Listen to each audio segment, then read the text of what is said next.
사기당하는 사람들의 공통적인 특징이 있어요. 바로 내면에 강한 공허함을 가지고 있다는 거죠. 그리고 이 내면에 자리한 공허함, 뒷면엔 강한 환상이 자리 잡고 있어요. 남자 여자 구분 없이 사람은 누구나 내면에 결핍과 공허함을 안고 살아갑니다. 그리고 나의 내면의 공허함을 자극하는 사람을 만나게 되면 나도 모르게 강한 환상에 빠져버려요. 이 사람은 뭔가 나의 내면을 채워줄 것 같아. 뭔가 이 사람은 나의 마음을 알아줄 것 같단 말이야. 이런 사람을 만나게 되면 내 감정 통제가 잘 되지 않고 내 이성은 마비되어 버립니다. 마치 귀신에 홀린 듯한 상태가 돼버리는 거죠. 그 사람이 내 인생의 모든 매듭을 풀어줄 것만 같습니다. 그 사람은 내 무의식적 결핍을 해결해 줄 것 같습니다. 난 설레고 점점 빠져듭니다. 그리고 점점 그에게로 잠식되어 갑니다. 하지만 시간이 지나고 보니 내가 상상하고 기대했던 그의 모습은 찾아볼 수 없습니다. 내가 기대했던 걸 그 남자는 가지지 않았고 되려 내가 그 남자에게만 한없이 주고만 있습니다. 나중에는 실망해서 떠나거나 아니면 낮아진 자존감 때문에 오도 가도 못하고 남자의 조종에 놀아나며 모든 것이 자기 탓이라 생각하게 됩니다.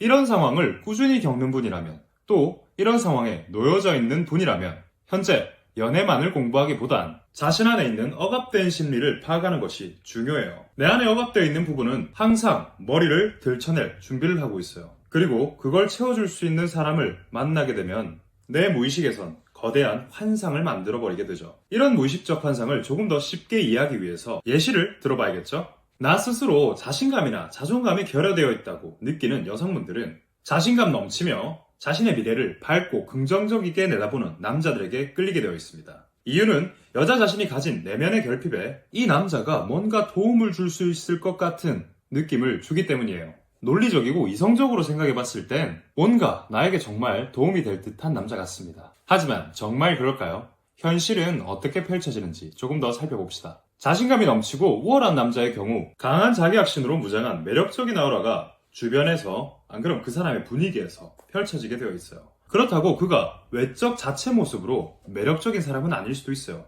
실제로 그는 나이가 많거나 육체적으로 매력적이지 않을 수도 있어요. 하지만 그의 분위기에선 강한 매력적인 아우라가 펼쳐지고 있어요. 바로 강한 자기확신 때문이죠. 그는 실제로 사회적으로 중상위권에 놓여있는 사업가, 전문직일 가능성도 큽니다. 하지만 우리 생각해보자고. 실제로 그런 남자가 내가 원하는 만큼의 케어를 나한테 해줄 수 있을까요? 그런 남자는 그런 걸 별로 좋아하지 않을 겁니다. 여러분은 그 남자의 강한 자기확신을 보곤 매우 긍정적인 해석을 하셨겠지만 좀 더 자세히 들어보면 그 남자의 강한 자기확신 이면에는 강한 자기애와 나르시즘이 자리하고 있을 가능성이 커요.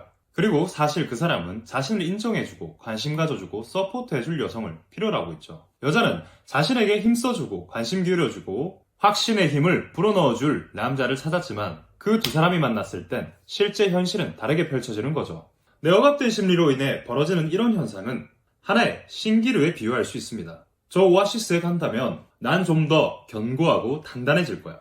하지만 그런 기대는 나에게 강한 조급함을 만들어내고 편향적인 확대 해석을 하게 돼요. 결국 마지막엔 이러한 시나리오를 겪게 됩니다. 내가 기대했던 걸 그 남자는 가지지 않았고 되려 내가 그 남자에게 한없이 주고만 있습니다. 이 남자에게 내가 좀 더 주면 이 사람은 내가 원하는 것을 채워줄 수 있을까? 이 사람은 나를 좀 더 봐줄까? 라는 기대감 때문이에요. 하지만 시간이 지나도 내가 원하는 것은 오지 않을 가능성이 큽니다. 나중에는 실망해서 떠나거나 아니면 그 관계에서 낮아진 내 자존감 때문에 오도 가도 못하고 남자의 조종에 놀아나며 자기 탓만을 하게 됩니다. 결국 자신에 대한 불신이 더욱더 커지며 자존감만 낮아지게 되는 결과를 맞이하게 되는 거죠. 지금 말씀드렸던 이 예시는 여성의 삶에서 정말 흔하디흔하게 일어나는 투영의 사례입니다. 그렇다면 왜 이러한 투영이 벌어지는지 알아봐야겠죠. 첫 번째, 자신이 스스로 어떤 부분을 억압시키고 있는지 몰랐기 때문이에요. 두 번째, 이 억압된 부분을 변화시킬 수 있다는 가능성조차 파악하지 못했기 때문이에요. 그렇다면 대부분의 여성분들은 자신의 어떤 부분을 억압하고 있는지 알아봐야겠죠.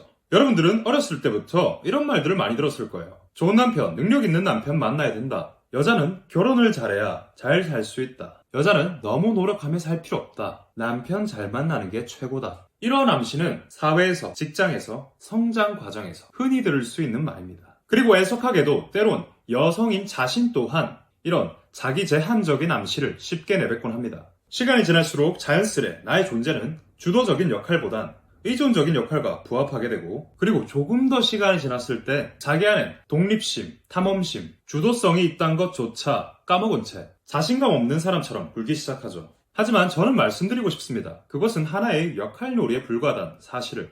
조금 더 풀어서 쉽게 말해보면 여성분들은 자신의 남성성을 억압하고 있어요. 이 영상을 찍는 저는 남자이지만 제 안엔 여성성 또한 존재합니다. 그렇듯 이 영상을 보시는 여성분들 또한 여성이지만 여러분들의 내면엔 남성성이 존재합니다. 역사적인 인물을 포함해 사회에서 꽤나 성공한 사람들, 아니면 행복하게 살아가는 사람들은 실제로 자신의 남성성과 여성성을 통합한 사람들이에요.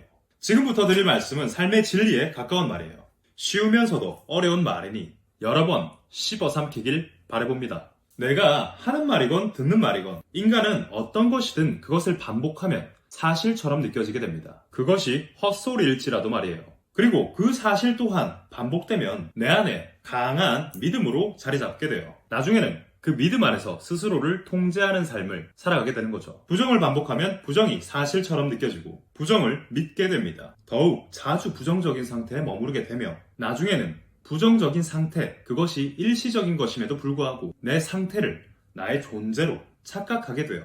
같은 맥락에서 현재 자신을 자존감 낮고 자신감 없고 소심한 사람이라고 여기고 있다면 저는 말씀드리고 싶습니다. 당신은 일시적인 상태를 존재로 착각하고 있으며 그것은 하나의 역할극에 불과하다. 언제든지 그 역할극은 스스로 끝낼 수 있으며 언제든지 그녀는 스스로 다른 역할을 자기에게 배정할 수 있다. 아시겠죠? 오늘 영상은 여기까지 하도록 하고 저는 지금까지 여러분의 심리 코치 데이먼이었습니다. 다음번에 조금 더 좋은 심리 컨텐츠로 찾아뵙길 바라며 저는 다음 시간에 또 뵙겠습니다. 바이바이!